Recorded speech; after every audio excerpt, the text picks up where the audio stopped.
పదే పదే కళ్ళు కొడుతున్న వ్యక్తిని సత్యం రెడ్డి డౌన్ డౌన్ సత్యం రెడ్డిని అరెస్ట్ చేయాలి.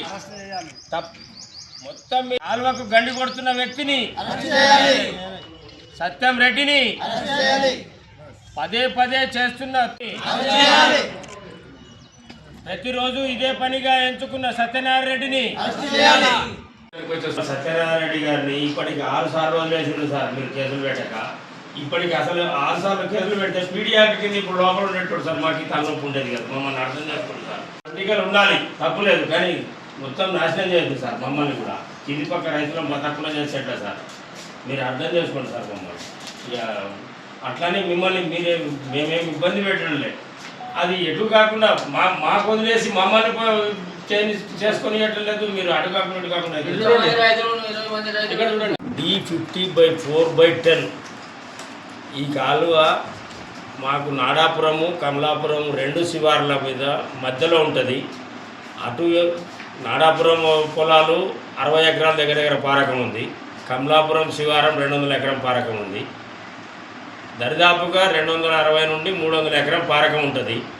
దీంట్లో ఏం జరుగుతుందంటే సత్యనారాయణ రెడ్డి కమలాపురం నుండి ఆయన గుంత తవ్వుకున్నాడు మొరం అమ్ముకోవడానికి. D50/4/10 ఈ కాలువ మాకు నాడాపురము కమలాపురం 2 శివార్ల మీద మధ్యలో ఉంటుంది.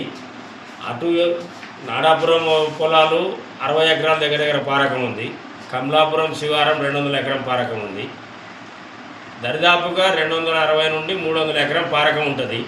దీంట్లో ఏం జరుగుతుందంటే సత్యనారాయణ రెడ్డి కమలాపురం నుండి ఆయన గుంత తవ్వుకున్నాడు మొరం అమ్ముకోవడానికి.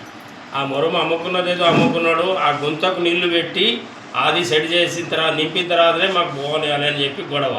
ఆ గుంతకి ఇవ్వద్దు సార్ అని చెప్పి ఇరిగేషన్ వాళ్ళు మేము అడుగుతుంటే అది ఎంతసేపు ఉన్నా ఆయన రాత్రులు గండి కొట్టాలి, అది అట్లనే వదిలేయాలి. ఇక్కడ గొడవలు ఎందుకు, కేసులు ఎందుకు లేమ్మని చెప్పి ఎంత బతిలాడినా తన బుద్ధిని మార్చుకోకుండా ఇదే పని చేస్తున్నాడు, పదే పదే చేస్తున్నాడు. ఇక తప్పని పరిస్థితులలో ఇప్పటికీ దగ్గర ఈ 8 నెలల్లో 7-8 సార్లు మీ దగ్గరికి వచ్చినాము, ఆఫీస్కి వచ్చినాము. మీరందరూ మీ మీడియా సాక్షిగా మీరందరూ దాన్ని కవర్ చేసిండ్రు, అన్నీ ఉన్నాయి. ఆయన చేస్తున్న పని ఏంటంటే నేను దాంట్లో ఏం చేయాలో మాకేం అంతుపట్టట్లేదు. అట్లా అని చెప్పి ఆఫీసర్స్ ఏం తప్పు చేస్తున్నారని కాదు, ఇంకోటని కాదు. మాకు జరుగుతున్నది ఏంటంటే ఎక్కడ జరుగుతుందో పొరపాటు మాకు అర్థం కావట్లేదు. మాకు కిందికి మాత్రం నీళ్లు రావట్లేదు. ఈ విషయంలో మేము ఎన్ని ఇబ్బందులు పడుతున్నామో అందుకు ఇక లాభం లేదని చెప్పి అసలు అవసరం లేదు. అవసరమైతే ఈయన పాయిజన్ తీసుకుందామనే డెసిషన్తో వచ్చినాం. కాకపోతే అట్లాంటి ఎందుకు ఏదైనా ఉన్నది ఇవాళ మేము ఖచ్చితంగా మేము వస్తున్నాం.